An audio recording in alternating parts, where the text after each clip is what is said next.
When you have to shoot, shoot, don't talk.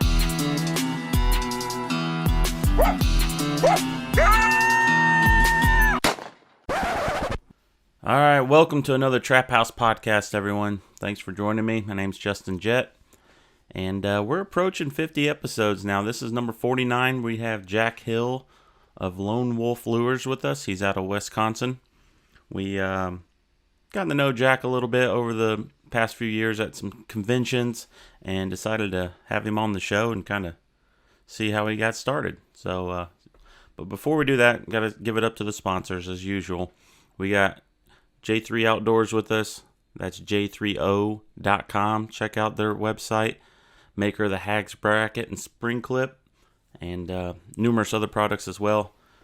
American-made stuff. Definitely stand by what Jeff has there in his products, so check out their website. We also have Top Lot Stretcher Company with us. Their website is toplotstretcherco.com. They make an adjustable stretcher that we just love. We rant and rave about it all the time. We tell people everywhere we go that have those kind of questions about fur handling. He makes a great stretcher there. Can't say enough of good about them. And also we got Weeby Knives. Check out their website. They have a bunch of different skinning knives, fleshing knives, you name it. Everything you need in the fur handling room, or even in the field if you're just a deer hunter and need something to skin a deer out in the woods or whatever. So check out WeebyKnives.com. And last but not least, Hoosier Trapper Supply, home of Top Dog Predator Bait and Jet Fuel. We got a full line of product there on our website, HoosierTrapperSupply.com. We got everything from starter kits if you're just getting going, or we got some pretty much anything and everything you would need out in the field, from snares, lures, bait. Like I said, the packages, there's lure packages, you name it, we got it. So check out HoosierTrapperSupply.com. And I think that's all I needed to say. Let's go talk to Jack and get his story.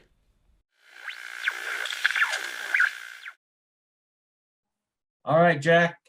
Thanks for joining us. We had a good time at the convention hanging out with you a little bit. So this is great to see you again here on the busy web. That was while referring to the National Trappers Convention in Ohio last month. So it was. I guess we saw you in Lawrence, Kansas as well. Yep, I was at both of them. So Lawrence was hot. Yeah, it was really hot. So have you been to any conventions since the NTA? Not since the NTA. Before the NTA and after Lawrence, I was at the UP Trappers. Okay. I do 4 shows. I do 4 shows a year. Okay. If you would, Jack, just kind of take us on the ride here. Start at the beginning and just kind of tell us how you got into trapping and how you started making lure and that sort of thing. Okay. Actually, as a kid, I box trapped rabbits and I made my own box traps. I grew up on the northeast side of Green Bay, and Mom and Dad always had a garden. And of course, rabbits attacked it. And then I was always, as a young lad, I was always coming home with all kinds of weird stuff, bumblebees, butterflies. I was catching everything, anything and everything. And then as I grew up and moved away from home and all of that stuff, life happened, and got married, had a son and everything, and didn't really think much about trapping. And as life would have it, my son and I went out to Montana in 2000 on one of those elk hunts with a friend. And because my son was, at that time, I think he was about 23, he was going to be moving on. He was already not living with me anymore or anything. A lot of time to fill. And when I got back home from Montana, after you've been in the mountains, I am in what I called my condo in the sky in Wisconsin, waiting for deer. And I happen to have a fur fish and game magazine I was reading, and saw something about coyotes and calling them and predator hunting. I thought there's my next adventure. So didn't really know much about trapping yet. Um, long story short, I went to the what we call the Wisconsin Deer Classic in Green Bay, and there was this magazine there, Trapper Predator magazine. And when I stopped by to look at the magazine, the guy says, "Well, if we sign you up as a member, you get the magazine for nothing." I said, "Well, what do you mean member?" And he said, "Wisconsin Trappers Association." So I thought, what the heck? Why not? Crazy thing is, I needed to take a class. Okay. So I took the class. I believe I took the class in 2021, I think. And of course, I had the class just like you do hunter ed, we do trapper ed, or whatever you want to call it. Really didn't learn very much at the class. It was basically a thin book that was regurgitated for me. Bought a few traps. 160 conibears was one of the ones I selected. That's what we can set on dry land. And I thought I had a coon trail. Go out the back and where I was living on a farm outside of Green Bay. And first trap I set, get there the next morning, was this nice big skunk. So I was introduced to skunk right away. I thought it was a coon trail. Turned out to be a skunk trail. So I had to learn how to deal with that right off the bat. What year was that? I didn't quite hear you on that. What? I had to learn how to clean skunk right off the bat. Okay. Right away. So, which didn't bother me. Kind of weird anyhow. Then I got interested in more and more and more, and I read all these little books that you see all over the place at the trapping conventions. So I was buying this and buying that and trying to educate myself, I guess.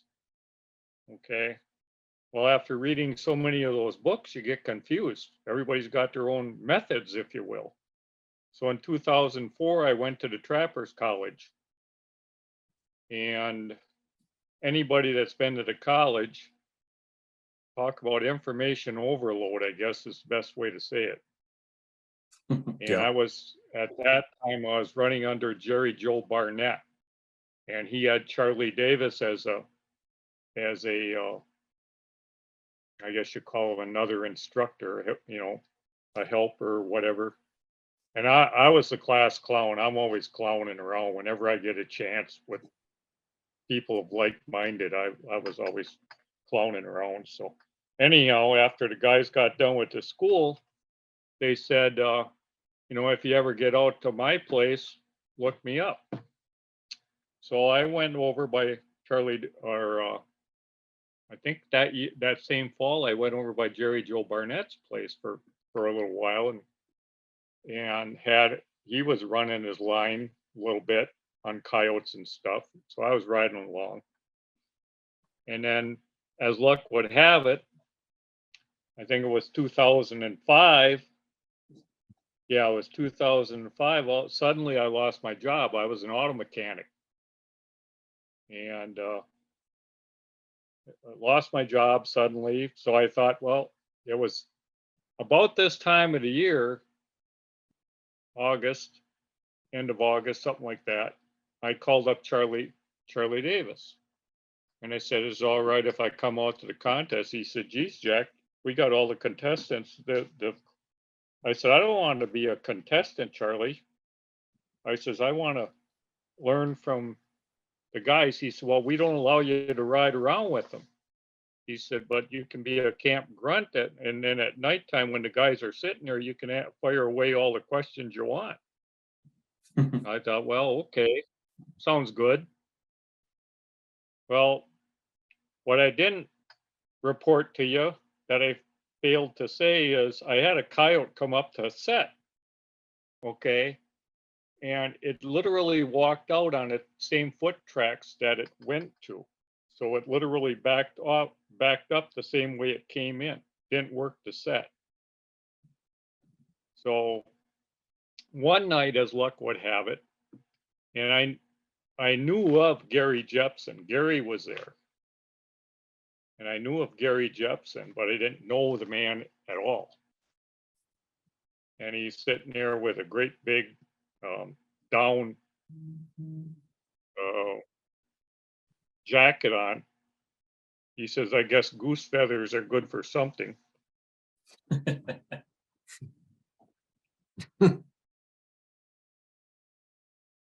Anyhow, I walked up to him and I said, I'd like to know more about lure. And in Gary's typical cowboy response was, oh, that was the extent of the conversation.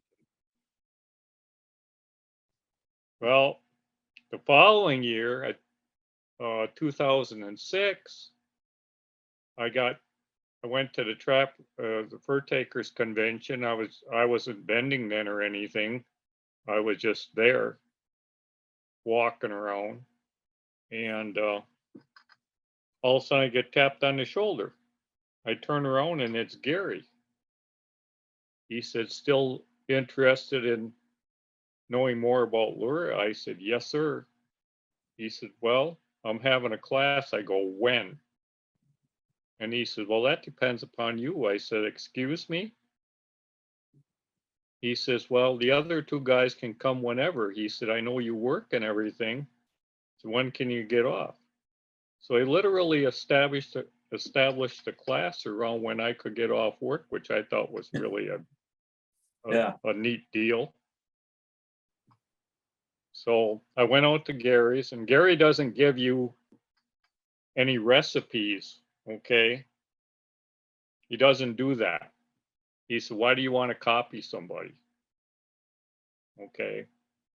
And it cost me a chunk of money. I won't lie. You know, education, quality education is always going to cost. Okay. College cost me some money. I'm not scared about spending money. So to get my steam up, so to speak, because I started trapping when I was 49 years old. That's kind of late in the game. So, and so anyhow, when I came back from Gary's class, I started puddling. You know, I'm always, I don't know, I call it recipe making. Literally what it is. It's like trying to bake a new cake or something. You're putting things in a bottle and da da da da da. And well, the first thing I thought I created that was excellent. And Gary told me this would happen to me. I passed to a friend. Well, my friend uses cable stakes like I use cable stakes. And up here in Wisconsin, they always freeze in. So we have a way of taking our trap off the cable stake and going back and retrieving it after the ground thaws. Well, I kept asking my friend, how's that product working? He says, nah, ain't working. Ain't working. I said, okay, whatever. I thought, well, in the springtime, he said, what in the hell you got in that? I said, why? He says, I went back there to get my cable stake. He said, looks like a bomb went off. There's a hole back there you can put a bushel basket in. I said, you set that on a secondary trail. You didn't put that on your primary location. He said, yeah, I didn't think it would work. I said, well, I guess you screwed up, didn't you? So anyhow, that was my first creation. That was my first success story. And I've been making lures now for about 15 years, I guess, since 2006, roughly. So and one of the things now in 2008, I was living a little north of Green Bay, a little town of Abrams. It's about 15 minutes north of Green Bay. Well, that year it snowed heavily before Christmas. We had quite a few inches of snow. Christmas Day, it poured, it rained. We get weird weather like that once in a while. And everything was like slush. And then it got cold, extremely cold, I remember. And, everything froze. Well, what the heck you going to trap? I got to trap something. It's in my blood now. I got to trap something. So I went out, and of course, we got a skiff of snow here and a skiff of snow there. So I saw weasel tracks. So I set some weasel boxes down. And all I was catching was meat-eating mice. Okay, your shrews and your voles, or not voles, but deer mice and all kinds of mice were always plugging my trap. I use those little plastic snap rat traps. And I think I had one weasel and lots of mice. So I decided I'm going to make a weasel lure. And this is something I'll tell you about lure making that a lot of people will not talk about, in my opinion. You think what a weasel likes, and you put it all together and make it up in a jar, and you go out and test it. Well, it doesn't work. Over your shoulder, that one goes. So the next trial, and the next trial, and the next one. And every one of them jars you throw away has money in it. You got these little drops of ingredients and this and that and the other thing, and they don't work.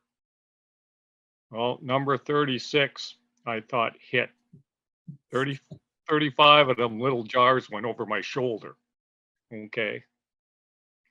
And 36 hit. And of course, you got to write everything down, take good notes and everything, how you did everything. And I thought it worked, so I gave it to one of the guys I know the following season, and he used it. I gave him a 4-ounce jar, and the only complaint he had, he said, after using this product was, he said, I wished I had more, because he caught like 18 or 19 weasels and never used any meat. You just smear it on a little piece of fur, because weasels are predators. They look in a hole or something, they see a little fur, they're going to go in there. It's a visual. And you smear this product on there, and bang, it was working like a charm. So, and like I say, a lot of products go over your shoulder. I asked Ardell Graw, I'm friends with Ardell. I call him and bug him every once in a while, pick his brain. And he tries to pick mine, and we argue about each other over the phone all the time, having a good time. Nobody gives away secrets. Nope. I asked him one time about this time of the year. I said, "How many jars you got put up, Ardell?"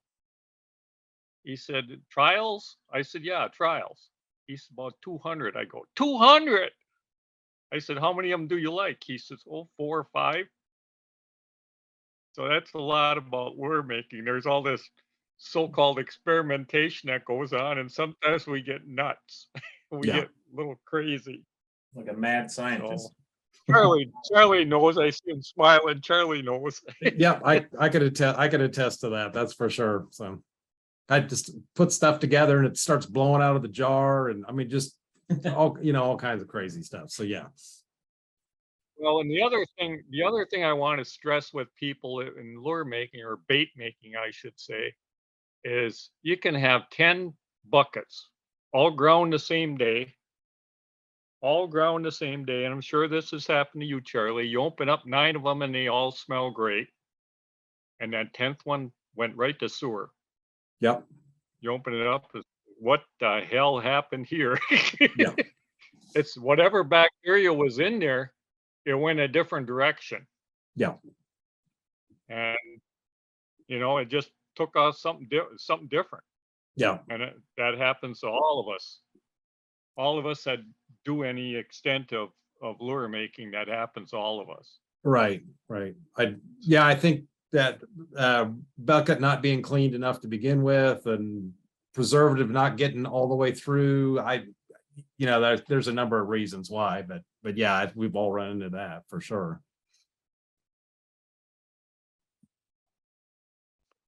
The other thing that happens sometimes is, and I've had it happen, I'm sure you have too, is if the temperature is a little cooler, you preserve it. And especially things that I say come out of the water, crawdads, fish, anything that comes out of the water, it's harder for it to stop. If you got a hot day, you better watch it. It might take off again on you. Yeah, And it starts cooking, and then you're gonna blow things. yeah. That's not cool. That's not cool. No. Is that your shop there, Jack, that you're in?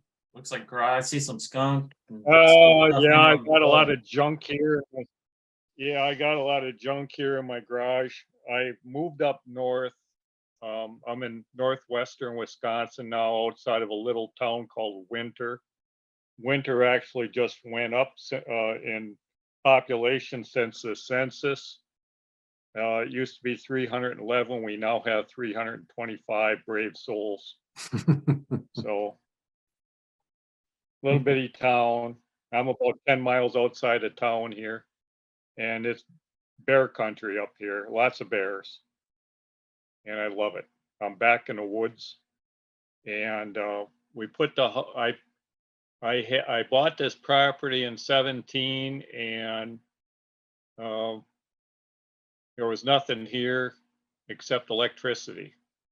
So little by little, I've been doing things, and we're to the point now where I just got the walls plastered in the house, and I'm working on painting the inside of the house. Everything is done on my budget. Crazy thing that happened back in 08 was when the banking crisis happened. They were writing all those dumb mortgages. I'm getting off topic here a little bit, but Obama wrote in a bunch of stuff, and you can't get what I call a construction loan from the banks anymore. Mm-hmm. So I basically am one of those guys that, okay, fine, you don't want to play ball my way, I'll play ball my own way. So this is all going up without a mortgage. So That nothing wrong with that. they wanted a turnkey operation. They wanted some general contractor come in here and do everything, and basically I'd end up with a big fat mortgage. I said, Yeah. no, I ain't gonna do that. I'm the general contractor. They won't accept it at the bank. Yeah. So, but so we're in the middle of everything. You look in my garage, and there's some of the stuff is things I use to put up product. Sometimes I got several freezers in here, and everything's in my garage because I live in my garage. And it's a disaster. So Hey, Jack. Camped out in my garage here for a while. Hey, Jack, go back to So- when you went down to New Mexico to the Coyote Contest. How did you like that? The only thing I didn't like was the fact that I couldn't leave camp. Yeah. Okay. And I actually was able to leave camp by myself. I would take walks or something. That was all right. And Charlie Davis, he took me a couple different places and showed me. There was an old Indian thing that he showed me, and it's like 3,000 years old or something. The people Mhm. must have been really, really small, really short, because you'd go up there and it was all, they were like pottery or something. It was all this broken clay, pots and stuff, and Right. they dug in the ground and put wood in there and stuff, and they had ladders, and they must have slept in horde conditions, but they must have been real small because you go down in them holes and God, a 6-foot man can't stand up in that area. Mhm. More like a 4.5 tall person. So yeah, some of that was really cool to see. I like New Mexico, you know. So what other? It's interesting. I know you've done some trapping down south, and you have that famous possum picture Yeah. that I love. Tell that story again. Yeah. I'd like to hear it. Well, I think that was 2010. Nick Beater, and he had a young fella named Steve, and I forget Steve's last name, but anyhow, Nick had contract with Marigold Hunting Club, and as it had it was Cock Island was there as well. Now, what you got to understand about the clubs, this is all on the Delta side, what they call the Delta side of Mississippi. So the hunting clubs were on the river side of what I call the levee. Okay, so if flooding occurred, the clubs got flooded, and that was not uncommon. All the rivers, if you think about and you look at a map, all the rivers flow into the Mississippi. All your major rivers, all the way from north to south, flow into the Mississippi. So when you're down trapping Mississippi, you literally got to watch what the water's doing, even in other parts of the country, because it can rise literally inches in hours. And when we went down there, I made a mistake of, I'm not a fan of snakes. I made a mistake of going on the computer and seeing how many poisonous snakes there are. Well, there's 6. Okay. And of course, the one that everybody dislikes is the aggressive one called the cottonmouth, or some people call it a water moccasin, same snake. But they're aggressive. They see you, they'll come after you. So anyhow, this is January, about, I think it's around 10th or something, 15th, something like that. Wisconsin's froze up tight. I mean, that time of the year, we're froze up tight. So I asked Nick on the way down there, I said, what's the snake deal? He says, well, you don't have to worry about snakes. He starts laughing. He says, you don't have to worry about them. He said, snakes don't bother you until it's 70, 75 degrees. We get down there and it's 85 degrees. I mean, I've got a t-shirt on. Okay. And Nick looks at me, he says, you're going to worry about snakes or you're going to trap? I said, screw the snakes. I said, I'm trapping. Let's start setting steel. So I says, okay. I start setting steel and stuff. And next morning we get up, and first location, as we're driving to it, Nick says to me, he says, how many possum you think we got? I don't know. I've never been to Mississippi before, We had 4 traps at that location. I said, maybe 1. Nick starts laughing. Pull around a corner, we had 4 possum. Next morning, we had 4 possum. Next morning, we had 3. Next morning, we had 4, all at the same location. So 378 possum in 3 weeks. How many? Now, here's the funny 378 in 3 weeks. Now, Steve left after 2 weeks. Well, Nick and I trapped that last week by ourselves. 47 possum and 1 trap check. A couple days later, we had 47 again. I said, Nick, we got to run the line again. I said, we got to break a record. He wouldn't do it. Yeah. So anyhow, So it was nuts. You think you got all the little egg eaters, and they're small possum, but they got vampire teeth. Their canines are like vampires. So when they grin at you, it looks like they're, little vampires. I mean, it's just crazy. But the funny thing is I set barehanded, and a lot of people don't believe that you can set barehanded. Well, I was the first guy to catch a coyote.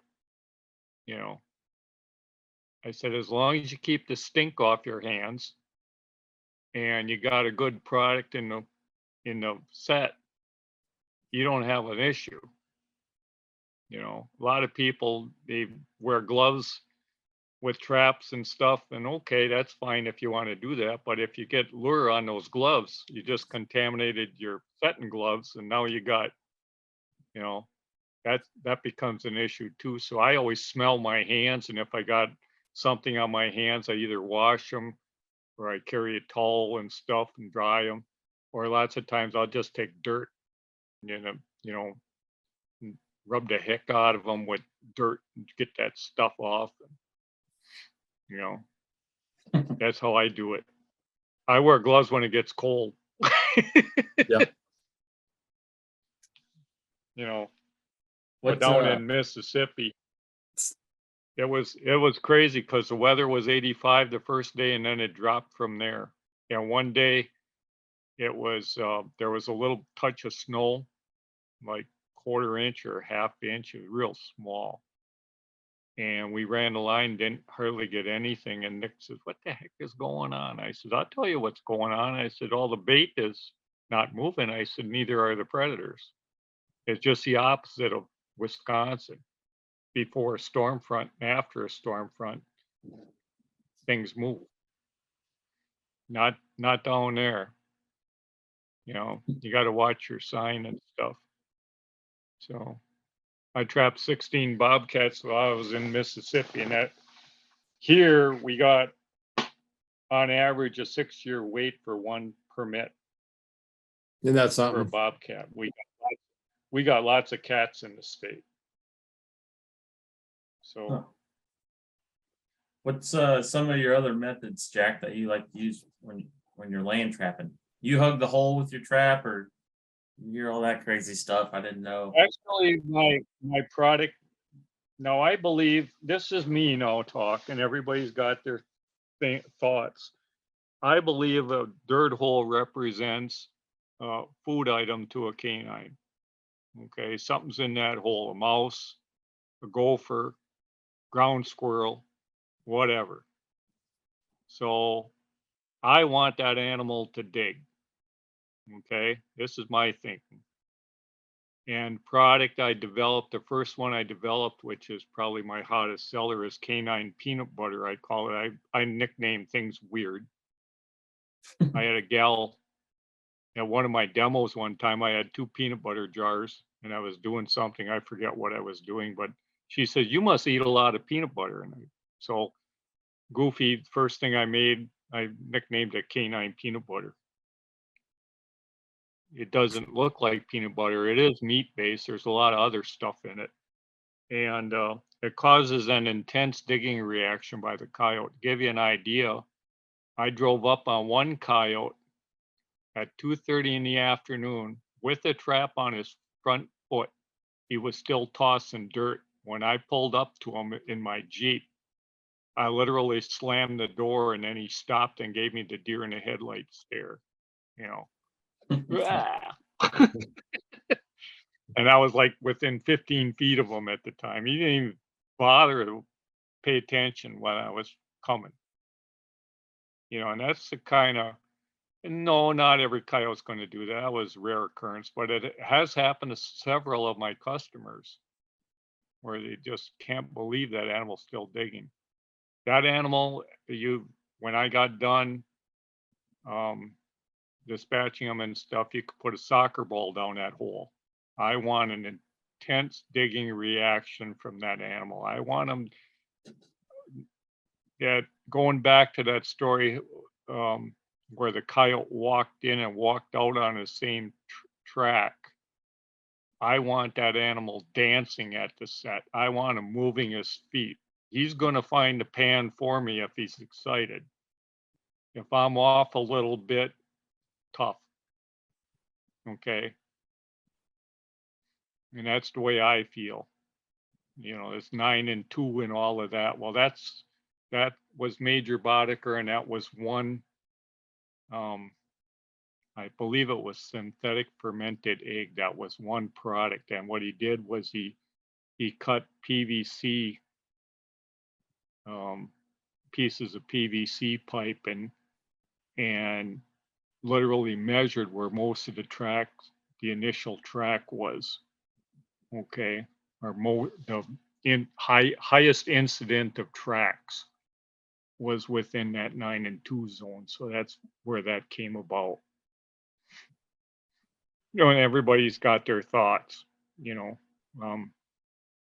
I just stick the trap down. I don't get too carried away with where if I'm setting for coyote, obviously I'm going to have 2 inches, because of the gait of the animal. And I trap everything. I mean, last year I had a vengeance against red squirrels up here. I missed a nice buck opening day because I was paying attention to a stupid red squirrel, and I turned and there was a nice dandy buck over my shoulder, but he already made me. So all winter long, I was trapping red squirrels and shooting them and every other thing. I had a vengeance against them. I ended up getting 33 red squirrels. So, like I said, I'm a little goofy.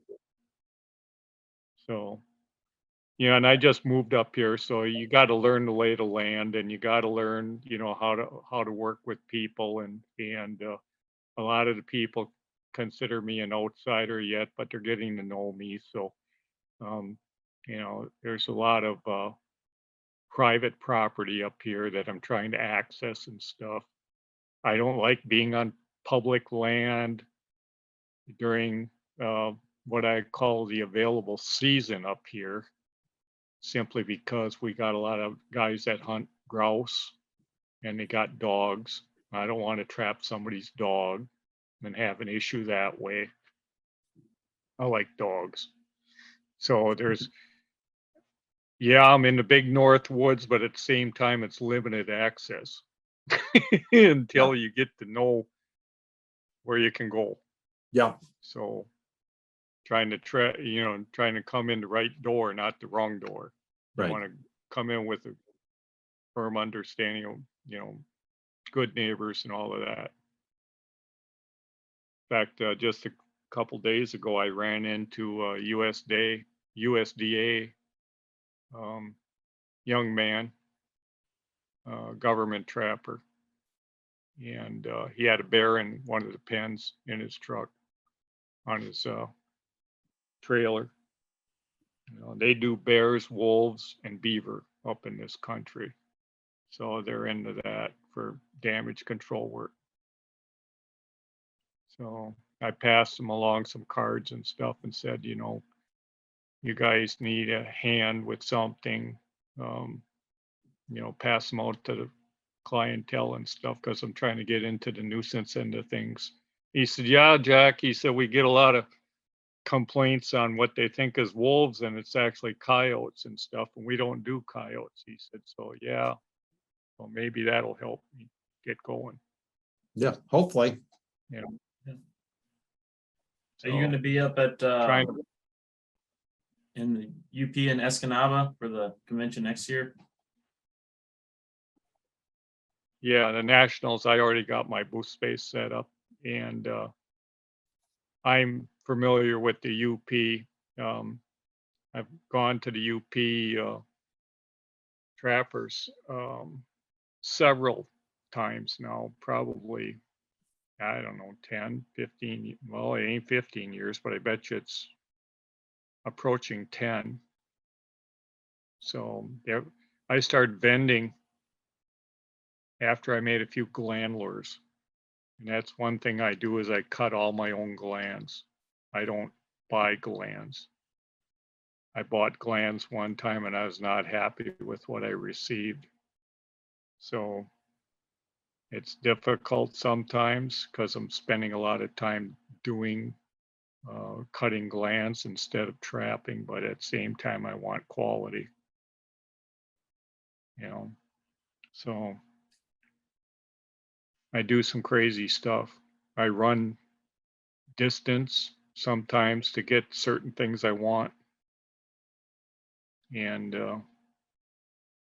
one of the things I do is they have a deal over in Minnesota once a year, and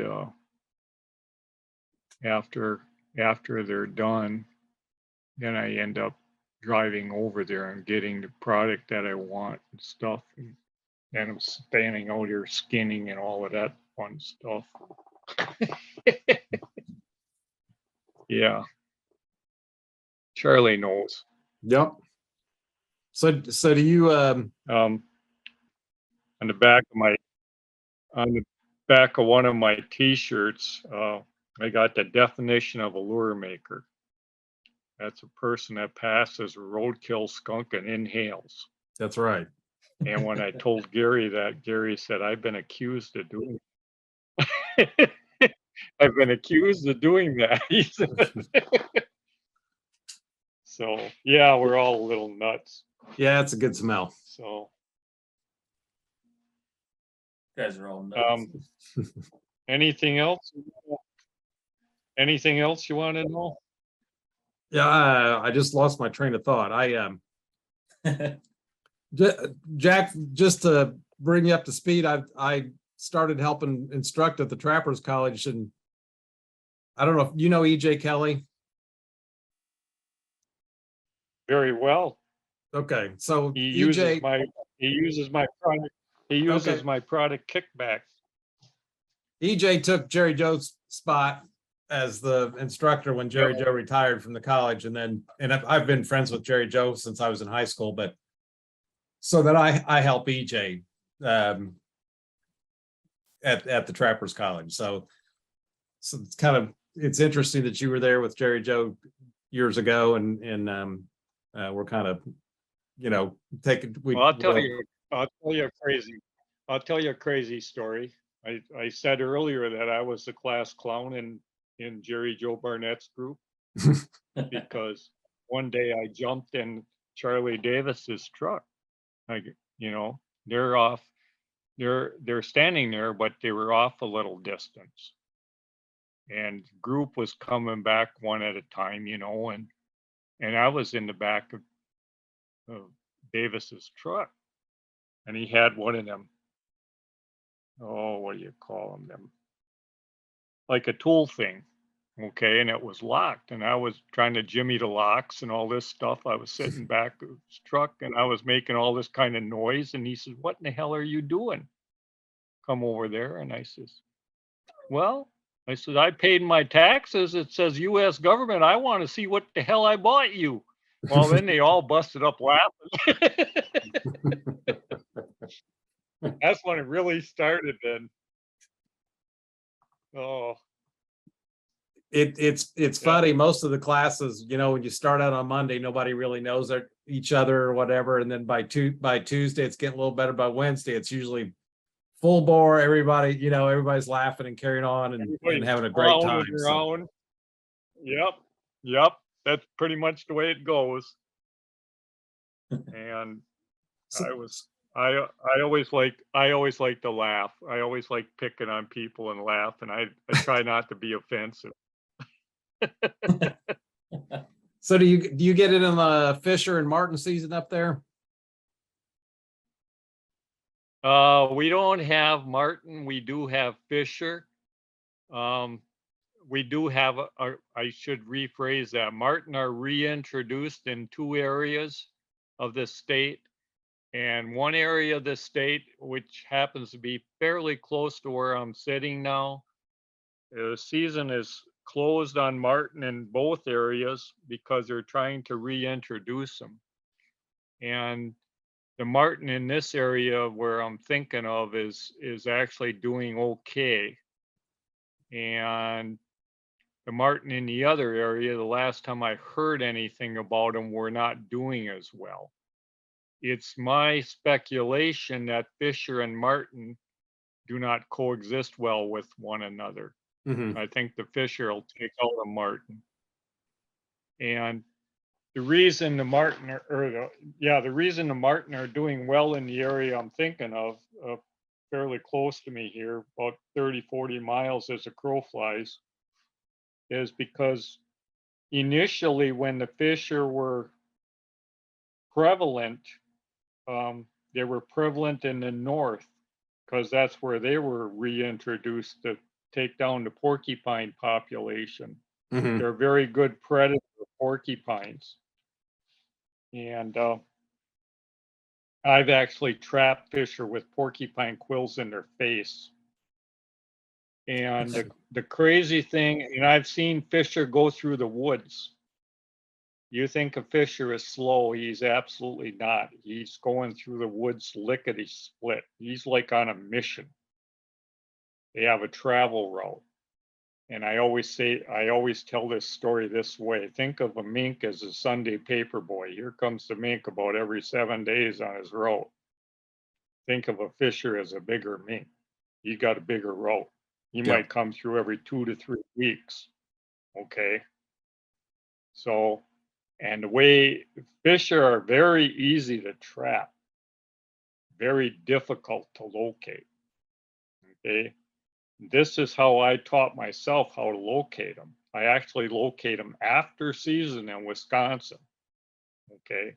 Our season closes in and around early January now, like first, second, third day, whatever, fifth day.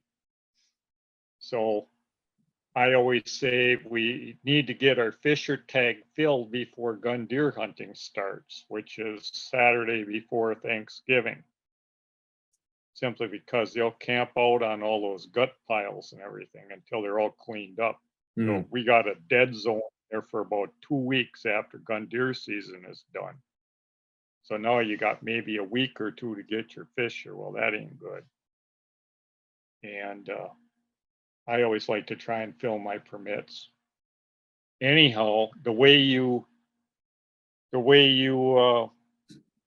do locate fisher, one thing they have a tendency to do, I'm up here in bear country, is they will visit bear baits on a regular basis, even if the baits aren't being baited. They'll revisit those bear baits all the time because they think little critters will be there, a mouse or a squirrel or chipmunk or something. So they're used to hammering those things. That's one way to try and get your fisher. When the bears go to bed, or when bear season over, get your trap set out there. And the other way that I use is over snow in January when I'm out putzing around, I'm always looking. And since a fisher is a 5-toed animal and it's roughly got the size dimensions when they put all 4 feet down, they track a lot like a coon. But they have 3 different track styles. And what I mean by that is you stay on that so-called coon and they'll weave in and out and all this crap, just like a coon. And then all of a sudden you'll look down and 2 of their feet will come together and it almost looks like you're tracking a rabbit. They just change their gait. Mhm. And then you keep going on that same track. Eventually they start hopping almost like a squirrel. And it almost looks like weasel tracks because their feet come out of the snow and in the snow and out of the snow and in the snow and they can jump like 3 to 4 feet, 6 feet. I mean, sometimes I've seen them already 8 feet. I mean, and it looks like a giant weasel going through the woods. Well, then you know you're on a fisher for sure. The other habit they like is if they're around a swamp, they're going to be right on what I call the edge of it. Mhm. Okay, they're going to hover the edge of the swamp. If there's a break in the trees, like a change, like pine trees and what I call deciduous, like maples and stuff, trees that drop leaves, they're going to be right on that edge, right on Okay. that. They have those tendencies. So Interesting. So fishers are really, really fun animal to trap. They're really easy to trap. All you got to do is hang skunk essence. I like to put it. It's a little trick I taught myself. medicine bottle, prescription bottle. I always, scratch all the nomenclature off of it, and I'll drill holes in the side of it, and I'll drill holes in the cap, and I'll hang it up like a Christmas ornament, but I have the cap open, and I'll put skunk essence in there. I got a product called Yeller, which is loud and skunk, and you hang it up about shoulder high, Justin. And then down at the set, I always trap Fisher on the ground. And then down at the set, Fisher love anything stinky. I mean, the stinkier the better. The grossest stuff you ever want to smell. So I might have a chunk of porcupine that I picked off the road. I might have, rotten venison. I've trapped them with rotten fish already. I've used all kinds of just disgusting stuff for a bait. The nicest thing I ever put in a cubby was beaver bait. That was the nicest thing I ever put in there. But there again, if you throw some skunk down there, they love it. So when an animal's coming in and he's going through think of him going through the woods on a hell-bent mission. Okay, he's running like crazy. So now you got this smell up high. He's going to pick that up and he's going to slow down and start hunting. And as he's coming in, he's going to lose that smell that's now going above him. And then he's going to pick up that smell that's coming out of the cubby. And that's how I trap my Fisher. Okay. That's a bucket list for us one day. Yeah. You have wolves. We are by permit here. I believe the state of New York and the state of Maine are the ones where they have, unlimited or more. I think Minnesota's got, and I don't know if they allow out of state trapping yet. I don't think so. They can get. I think they can get 3. Yeah. Do you have wolves in your area, Jack? Tons. We had a season. The natives didn't want it. It went into court. The judge ruled that he'd open it up in the spring. The natives really blew up because that's when the wolves are mating. The judge ruled he was going to open it up in the spring anyhow. It went into effect. It was open on a Saturday, and I forget the exact date, but I think it was in late February, early March. It opened up on a Saturday and it was closed by Wednesday because what happened is they actually overshot what they wanted to harvest. Yeah, the quota. And the reason they did that is because the wolves were stupid to calls. Okay, they were the guys that got a wolf didn't get him in a trap. They got him in by calling. Yeah. So he had an electronic caller out. I know one guy, he was sitting on a screen porch and he had one of them predator things that shake and move all over the place. And he sat on his screen porch on the end of his cottage and he put his predator thing out there and started shaking. He called 5 minutes and he shot his wolf. Yeah. Yeah. They're just not, Wow. They're not used to that. No. They're just not used to that. Once they know the game, though, look out. They ain't going to respond to them callers. No. So Jack, what's the name of your lure line and how can people contact you about it? I call my product Lone Wolf Lures, lonewolflures.com. I got a website.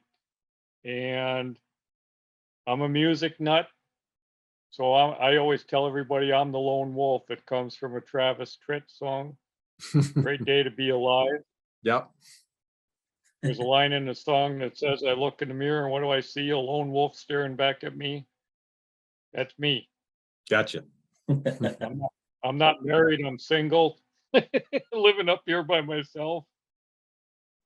So So sounds good. Sounds good. Yeah. You got any conclusion you want to say, Jack? I do have dealer inquiries. If anybody wants to handle my products and stuff, they can contact me. I picked up another dealer this year, man by the name of Galen Opal over in Oklahoma. And I have another one in South Dakota. So we're growing. And I bottle all my own stuff. I do all my own manufacturing. Everything is done by me. I don't have any help. So at 70 years of age, I'm a busy boy. Yep. And one of the things that makes me smile the most, I'm not a numbers man. I'll never be a numbers man. And lately I've been giving out samples of my coon lure to any kid I can hand it to, because we got a lot of these white bearded guys like me running around, and I want to leave something behind.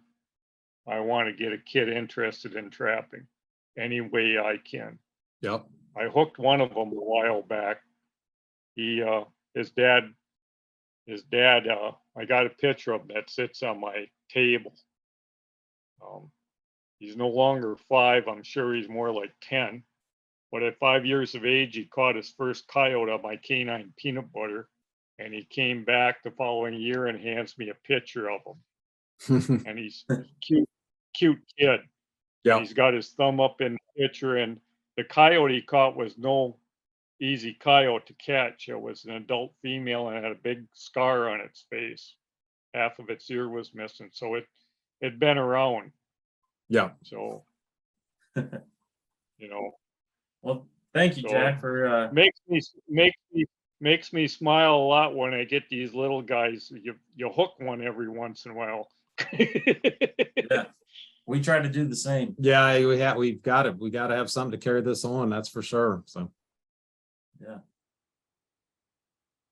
Yeah. Well, thanks again. I'm a big believer for being on. I'm a big believer in trying to get the kids interested and get them off these devices and stuff. yeah. So Well, Jack, we sure appreciate you being on. We'll see you at a convention, I'm sure. I appreciate you having me. I Yeah. appreciate both of you having me. Took me a little while to figure out Zoom, but I got there. Yep. Yeah. Yep, I you didn't did. grow up with I didn't grow up with this stuff. Me neither. Long time ago, one of the automotive guys, when computers first hit the cars, he held one up at a class I was taking at night to learn on this stuff, keep up with the trade at the time, and he held it up. He said, "These contain magic smoke. If you let the magic smoke out of them, they don't work too well." I never forgot that. I figured if I punch too many keys on a computer and the magic smoke starts sneaking out of it, I'm done. Right. Well, Jack, take care. We sure appreciate it. Yep. Thank Good luck you. trapping this year. Yeah, same to you guys. I'll try and keep in touch and send you an email once in a while or something. All right, or text me or whatever. So yeah. All right. Yeah. Picture or something. Yeah. Me holding a big gigantic weasel. Or There you maybe go. better yet, Sasquatch. Sasquatch. Good luck with that. Yep.